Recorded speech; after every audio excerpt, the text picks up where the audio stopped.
I'm Cynthia James, and this network is about changing lives one woman at a time.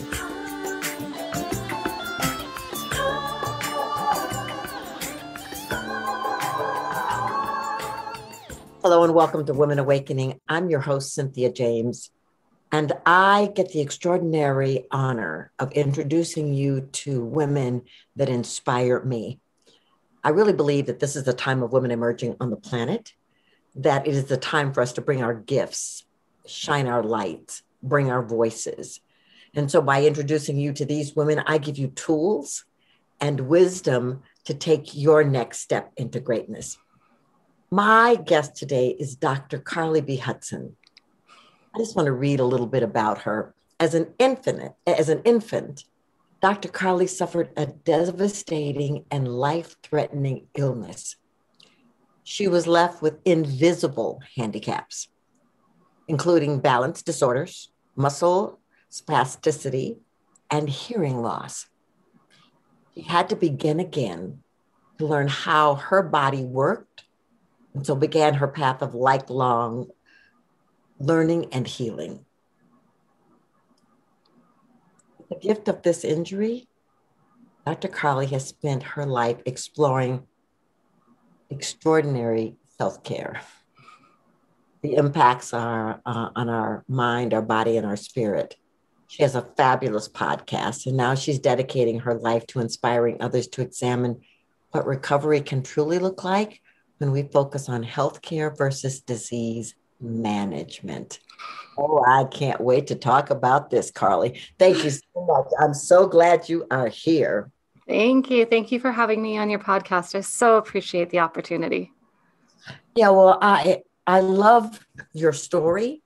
I love what you've overcome, and I love your mission. So let's talk a little bit about growing up with these challenges, physical challenges. Talk to me about that.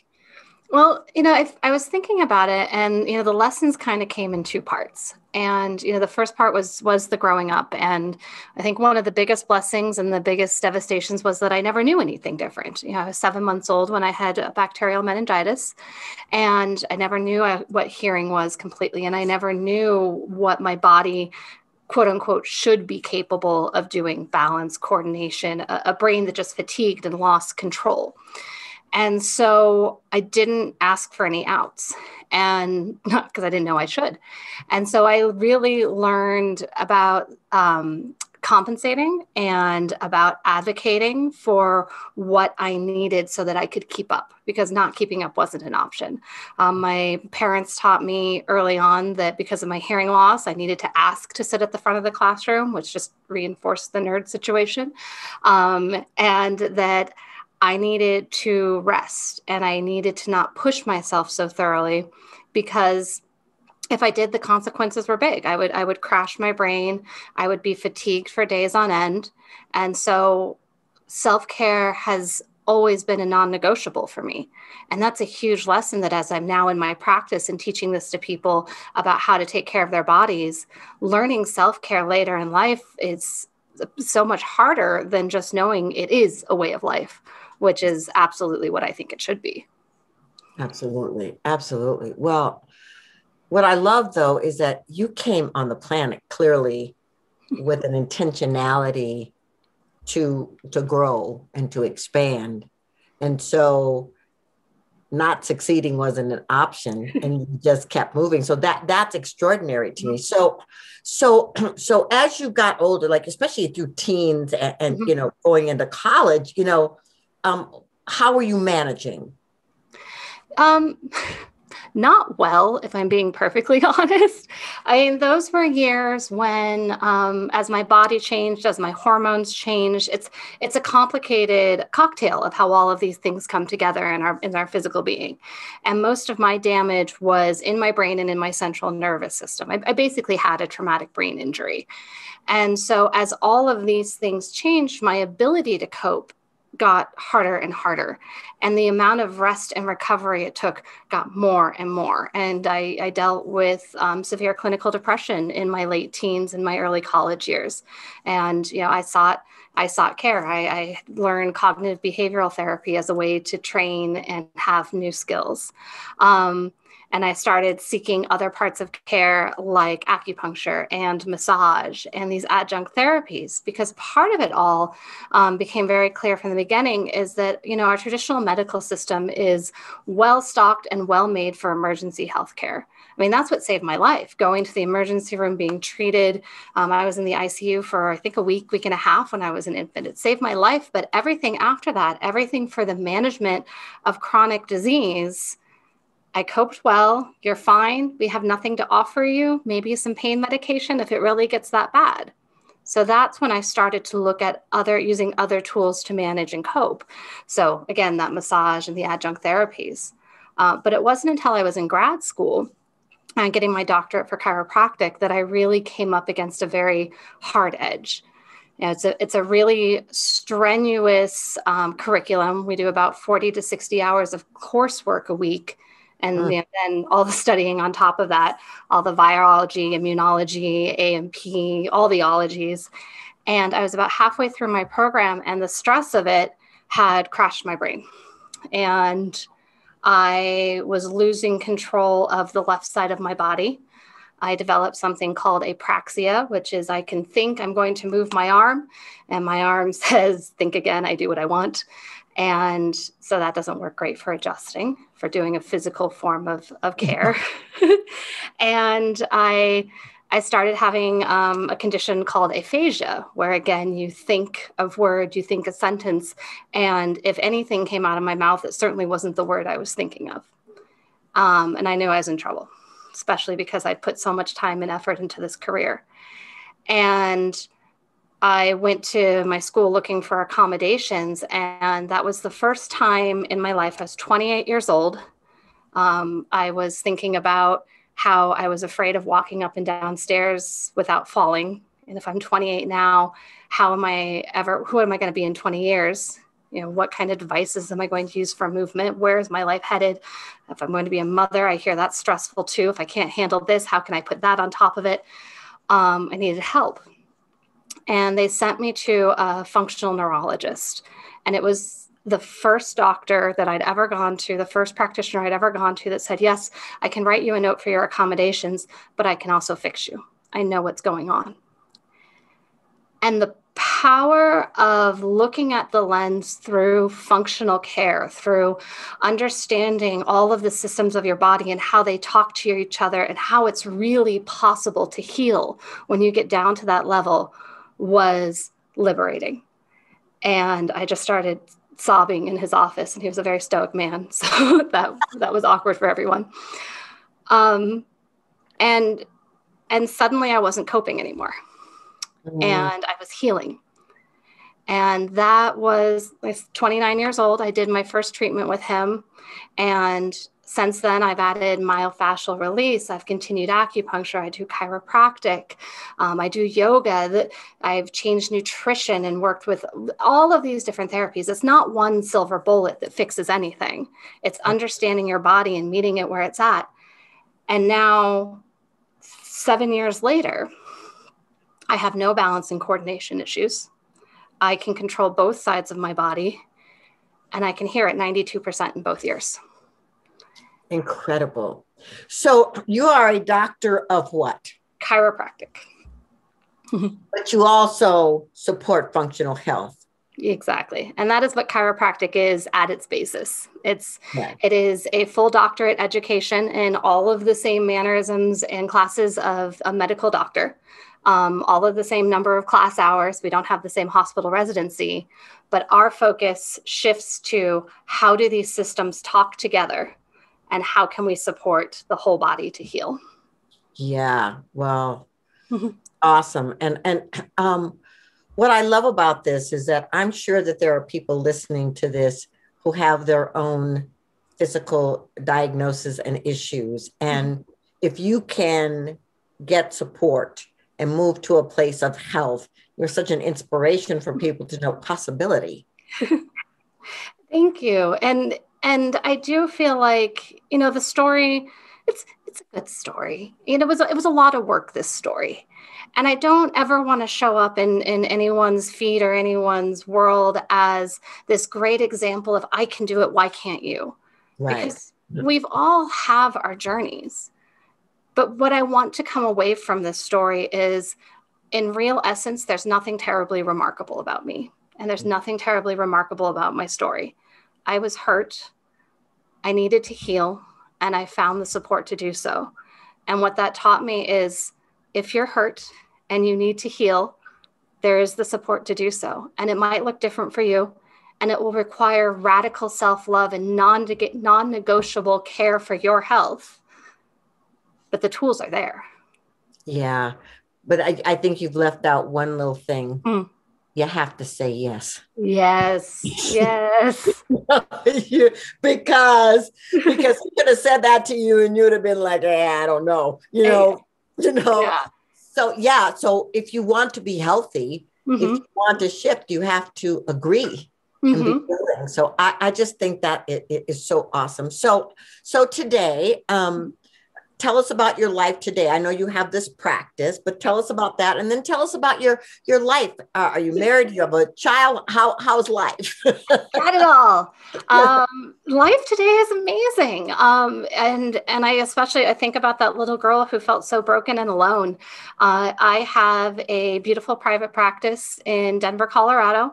I see chiropractic patients of all ages, all abilities, all inquiries.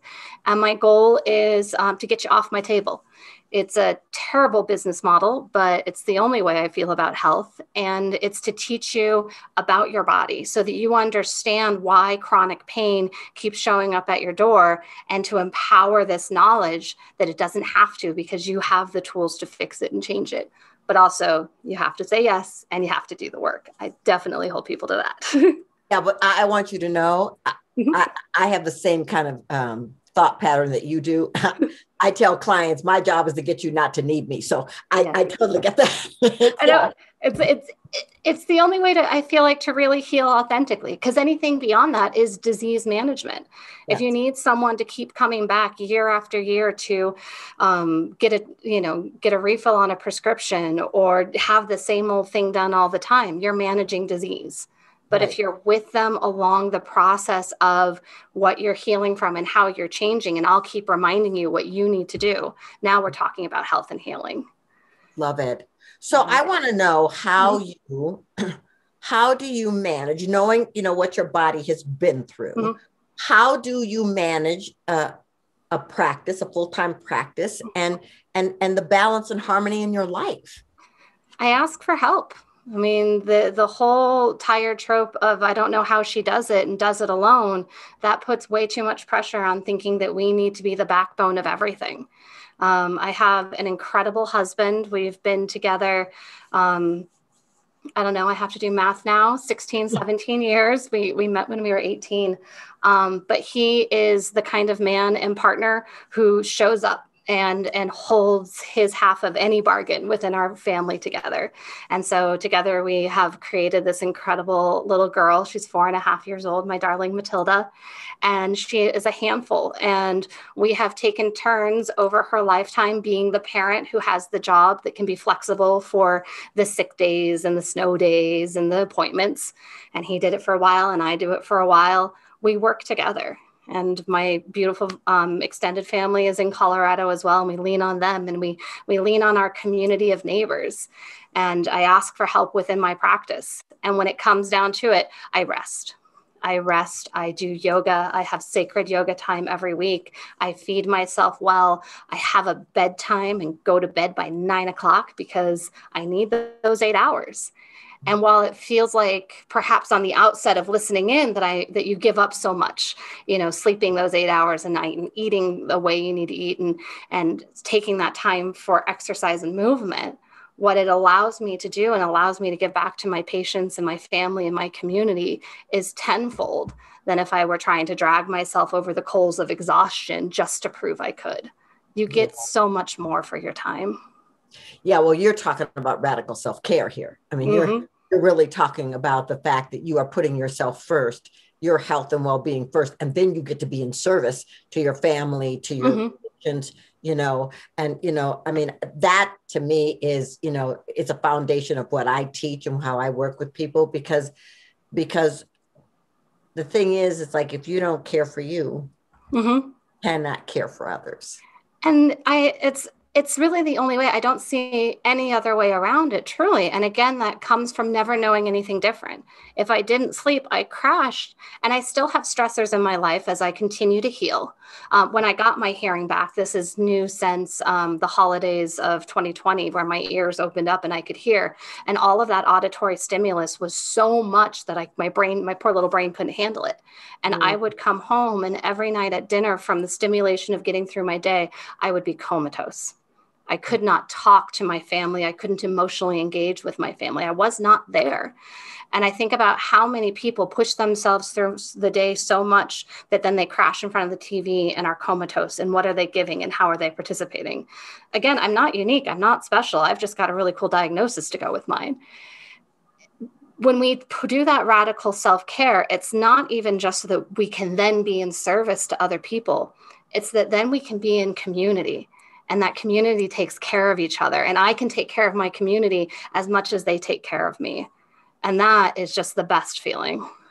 Totally. Well, I think community is a healing salve. It is. I think it creates a container where you feel safe and nurtured and supported, and you can also give. So yeah, I love, I mean, you're very young to have learned all of this, and it's very cool to what do you think women struggle with the most in terms of caring for themselves? Honestly, what I hear over and over again are excuses that sound a lot like I don't deserve it. Mm-hmm. When I am done taking care of, when I have raised my children, fed my family, completed my job, then. And we learn too late. And I do know that I've learned this quite early, and I certainly had some big lessons to teach it. But we learn too late that you can have both. Because again, when we think about it, it's a shift, I think, a cognitive dissonance to go from I am here in service to my partner, my children, my job, my community, versus I am part of. Yeah. And when you can change that language to I am part of, now you can center it around what you need to. Because so often it's that dichotomy of I am selfish if I take care of me, because then I'm not taking care of you. And that is my job and what I've been raised for. And when I have women in my office and they're suffering from chronic pain, the obvious question is, well, can you do all those things? Can you do all those things when your back goes out and it hurts too much to walk and you can't lift anything more than 10 pounds and your elbows that are screaming at you? You can't. Right. That is your neon sign telling you not to, and to learn another way, to change the I deserve and get rid of the until then. Yeah. I love that. I deserve, I'm worthy, I matter. I mean, all of those things. And I think, I've talked a lot about the fact that women were property until the early 1900s. And so we've been enculturated to put everything and everyone before us. But without this being in health, this body temple, our frequency can't manage everything. Right. I was like, do you want to give from just the scraps that are barely left over, or do you want to be part of this bountiful feast that you can share and take part in yourself? Because that's the beauty of community. I still had my family when my brain was crashed and I felt comatose. My family still took care of me, and I still had to take care of me, but I had nothing to give back to them. And I know that we're just talking about that feeling of being in service, but it's not because I owed them anything. Right. It's because I loved them and I wanted to participate. And before I could even participate, I had to go and sleep, and I had to rest, and I had to let my brain heal, and I had to let them take care of me while I did that. And now I'm back. Amen. I'm right here with you. Well, you're extraordinary, and I'm so honored to have conversation with you and to see what you're doing. I want you to tell people how they can get in touch with you. I know you're in Denver, and I know you're not bilocating, but tell people how to find you. Tell people how to find your podcast. Yes, thank you. If you are in Denver, I'm in South Denver, and my chiropractic practice is Healing Ground Chiropractic Care. So we provide the ground for healing. And from that became a desire to create a movement. and to change the way we think about healing and change the way we think about healthcare, resource you with all of the different modalities and professions and inspiring stories and ways to smash the system that doesn't serve us. And so I made a podcast because I can't stop talking. And that is the Healing Ground Movement. So that you can find online, healinggroundmovement.com. We are on all of your streaming platforms and YouTube, on Instagram, Facebook, and soon coming to Pinterest. Just look for Healing Ground Movement, and healinggroundchiropracticcare.com. If you happen to be local, I'd love to meet you in person. Oh, awesome. Well, I just think you're doing extraordinary work. Thank you. Thanks. I ask people the same last question. What is the one thing, this show is called Women Awakening. Mm-hmm. What is the one thing you think women need to know about the importance of awakening? That it is a lightning rod.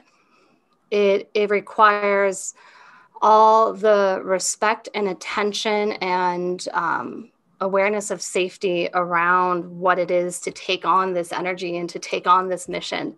But it lights up you and all of your life in a way that you can't imagine. So living in a world of good enough, and this is how I was indoctrinated and trained to be, that's fine. It's got limits. And if you like the limits, that's fine. But the awakening is so much more than you can imagine. And it is so worth the risk. Absolutely.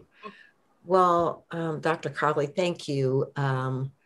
I celebrate and honor you and the work that you're doing. And I know you're having an impact probably beyond even what you know in this moment. So thank you so much for being here. Thank you so much. Thank you for having me, Cynthia, and letting me join in your network. So ladies, we do these podcasts every week. You get to meet wise women who've overcome a lot in their lives, who are dedicated and committed to being change makers.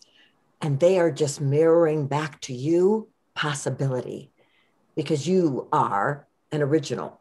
You are powerful. You are dynamic. There's no one else like you. You are unrepeatable. So I just want you to know that this is an opportunity for you to step forward, to do whatever it is that's calling you, and know that there are resources everywhere to help you move to that next level. I'm grateful to be with you. Please follow us, Spotify, iTunes, Apple, Amazon, YouTube. Follow us and meet extraordinary women. Many blessings, and I will see you next time.